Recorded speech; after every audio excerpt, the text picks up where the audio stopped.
Julie, she's the plant recorder at the Cuba Center, located in the Hockerson in Delaware. And she started her journey into the botanical realm at Smithsonian Gardens while finishing her master's degree in museum studies at the George Washington University. And she also holds bachelor degrees in biology from Denison University.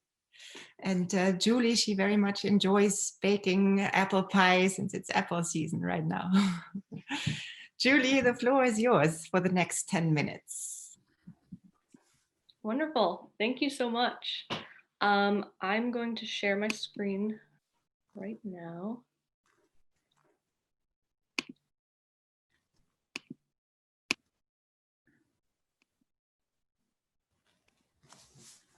Yes, we can see it, Julie. Here we go. Yes, great. And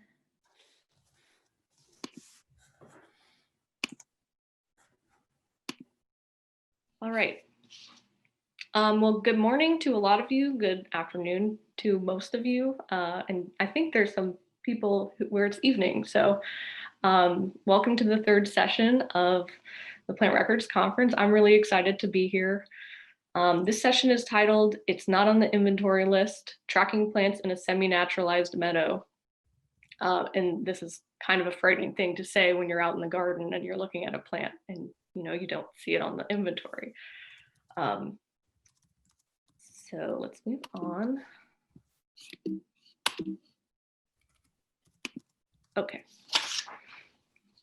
So at Cuba Center, just a little background, we maintain 12 hectares, which is about 30 acres of publicly accessible garden space, and then about 400 hectares, which is about 1,000 acres of natural lands. Our focus is on ecological gardening and plants native to the Appalachian Piedmont region, although our scope extends throughout the eastern temperate forests of the United States. This image here is of our semi-naturalized meadow, the case study for the problem that I'm about to present to you.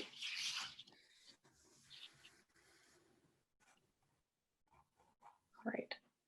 So as many of you can probably attest, there are a lot of different interests and desires intersecting in our public gardens. Plant records doesn't seem all that contentious, but how we record information affects how others' work might be made easier or more difficult. So please consider each of these perspectives listed as I go through the next few slides. So first, as plant recorder, I generally will value accuracy, data consistency, and data standards that are in place for each type of information that's entering the database. So this makes for consistent reporting and universal understanding over time. Our director of collections, who's responsible for conservation priorities and wild collecting, values the maintenance of provenance information and separation of wild collected accessions from other mass plantings.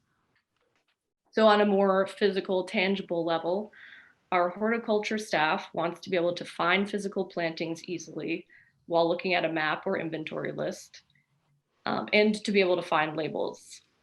And our education department similarly values clear and complete plant lists and maps so they can match those to physical plantings in order to plan tours or classes. So for the meadow, it's mowed every year, so plant labels are maintained only on the periphery. Plants are also mapped generally on the periphery where distinct plant masses can be labeled. The central portion of the meadow is naturalized. And in the image on the right here, this is bed 260, and you can see that in the red circle. So naturalized plantings are consistently supplemented with new plant material. And to record this information, we use the item status removed indistinguishable in IrisBG. So the removed indistinguishable status is a non-existing item status in IrisBG, and it's used when a new mass of plants, let's say this one on the left, 2017 0340A. It has a non-wild provenance, and we're adding it to an existing mass of non-wild provenance plants out in the meadow. So I'm hoping this diagram can kind of illustrate this concept, because when I explain it to people the first time without a picture, it's kind of complicated. So on the left, I mentioned we have the succession coming out of the greenhouse, and we're planting this in bed 260, where another accession of the same species already exists. This planting, let's say it needs to be supplemented because some plants in the original mass have died. So the accession from the greenhouse is moved to the new location with this other accession. The plants are intermingled, and then it's given the item status removed indistinguishable. The original accession to the bed, which is the 2013 number, is given the item status addition to mass to reflect the new plants that were added to that mass. And then on our inventory list, the only plant that remains is the 2013 accession.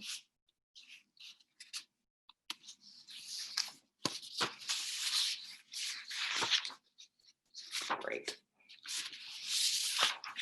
So here in the slide is showing how this is recorded in IrisBG for the plant mass that is being transferred from the greenhouse and added to the meadow.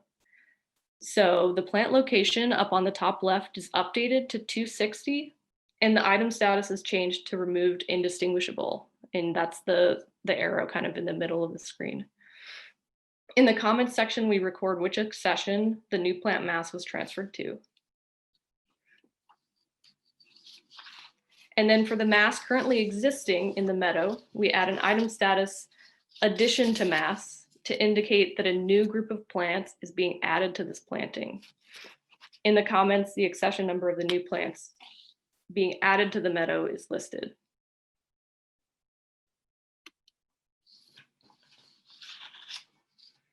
So this method obviously has its advantages and disadvantages. One advantage is that it keeps our inventory list from becoming too disorganized. Also, by searching the removed indistinguishable item status in bed 260, we can generate a report of all supplemental plantings if we need to. The disadvantage, though, of this method of recording is that the provenance status of the original plant mass in the meadow becomes mixed. And this is not something that is reflected in the database record aside from the addition to mass line in the item history.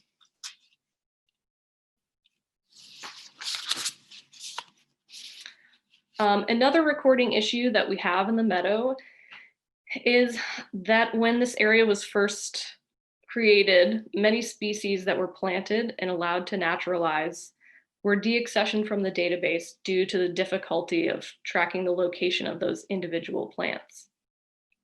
In IrisBG, deaccessioned is also a non-existing item status type. And therefore, some species do not show up on the existing meadow inventory list despite their clear presence in the area. So if the meadow is the only place that these taxa exist in our entire garden space, then we have no record of that taxa in our existing garden inventory, and that's problematic.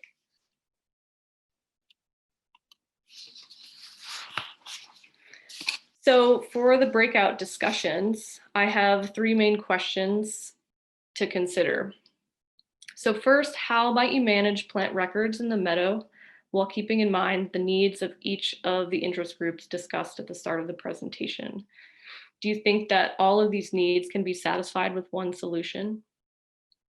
Second, what do you see as the value or purpose of maintaining provenance information in a naturalized setting? To what extent do you think that it needs to be maintained? And finally, given the existing functionality of IrisBG, how might you track additions to a naturalized planting beyond a simple entry in the item history? Could custom attributes help with this problem? Thank you very much, Julie. Yes, thank you. Thanks. I see one question in the chat, which you maybe can answer directly from Mats. If all plants in the mass and in the greenhouse have a common origin in one wild population? So usually the plants that we're combining are from nurseries. We try not to combine, unless it's coming from the same accession in the greenhouse. We try not to combine wild collected material.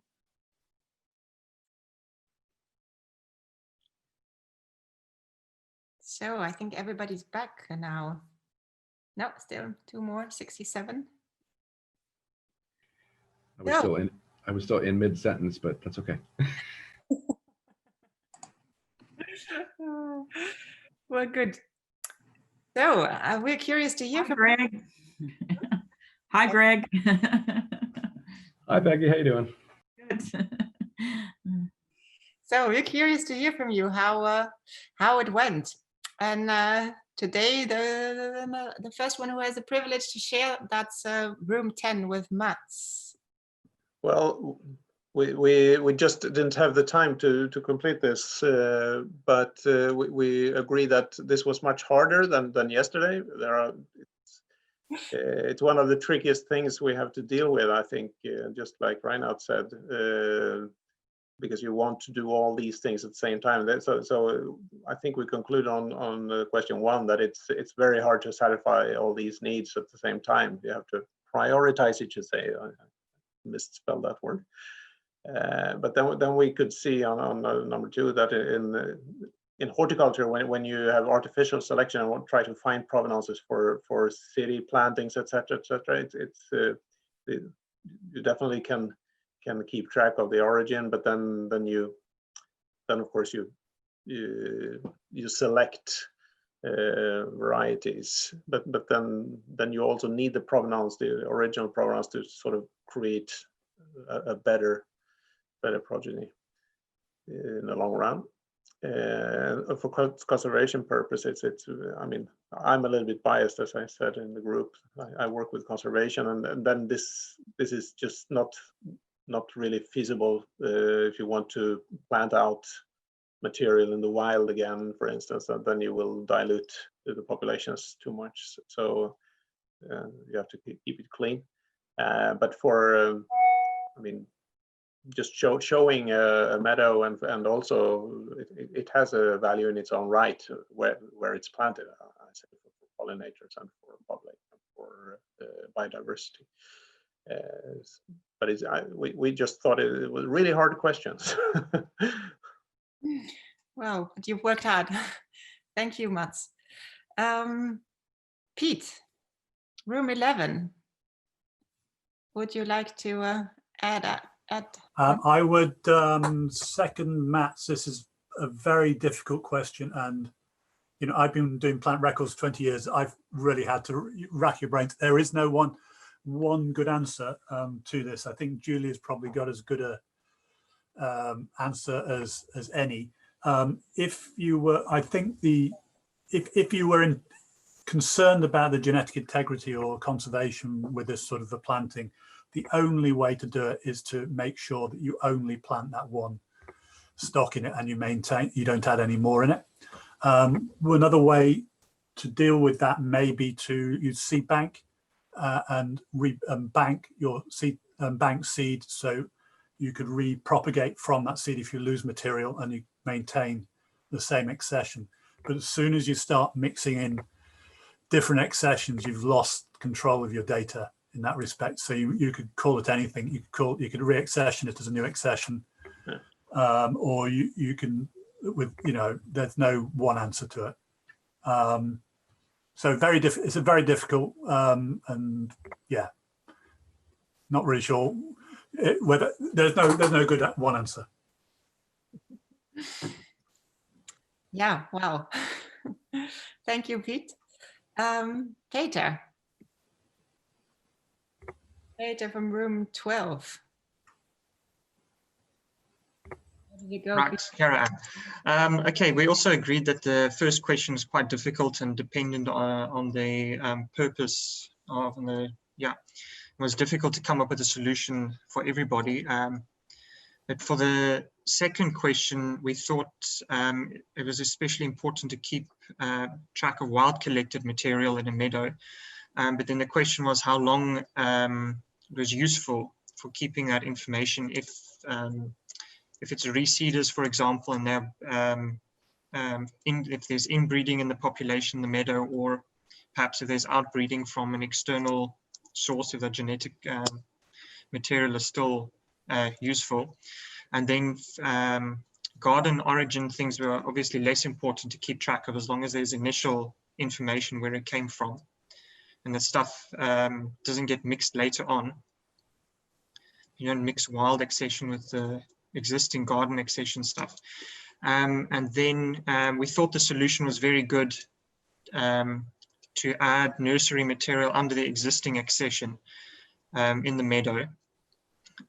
What we do in Amsterdam with the annual plants, we don't have any meadow, but we do have annuals of the same accession. And at first we would create a whole lot of accessions because they got planted on several places, but it's all exactly the same thing. But later on, what we did was to just each year change the status as dead or not present, and then every year resurrect the thing, especially if it was the reseeders, instead of creating new accessions each year or adding under, which is actually basically the same as adding under the existing accession. Yeah, that was us. Great, thank you, Peter. Is there anybody else who would like to add something? We have time for one more. Just unmute yourself. Can't see everyone, so just unmute yourself. Yes. It was really quite difficult, as everybody else said. If we're thinking about how the records could be useful historically, we were perhaps thinking that while mass is a good term, it perhaps doesn't give you an idea of the community within that meadow. So trying to be able to define an approximate size to that mass. Does that group of plants represent 1% cover, 10% cover? So that over time you could potentially track how a meadow community has changed a bit. And that could provide some useful data in the future. Thank you very much, Christopher. Wow, Judy, I think you really made it difficult for everyone. So it's the only one who is wondering about these questions. If you have one more second, maybe you can switch over to group 2. Alice and Brian and I were in there as well as Travis from, I think it's Mount Cuba, but we were discussing, because we do the very same thing with our woodland garden. And Jessica Wong, our plant records coordinator, is on the call too. Maybe she can chime in. But it's in a wooded area, so there's no mowing. The labels we use don't have accession information on them, so that they can be moved around to wherever the plant occurs that season. But they're only of garden origin. There's no wild origin material, so there's really no reason to keep distinct accessions. If we had accessions in the region, we have them elsewhere, but if they were in that region of wild or conservation value, I would advocate to keep those accession distinctly and mapped, so you know exactly where that population is, and that it can maintain its collection value for its conservation value. But just for display, I don't see the problem with mixing wildflowers from nurseries into one population area or into different areas. They're just mapped basically into the garden area and not individually, so you know that plant occurs in that garden area. Thank you, Greg. Before we go into the break, I'd like to ask Julie to react to this. How was it for you to hear all of these reactions and see how difficult it is also for others? It's heartening to know that it's not just me who feels overwhelmed by this. I think there are a lot of great ideas. I've been furiously taking notes, so I hope to bring some of these back to my colleagues.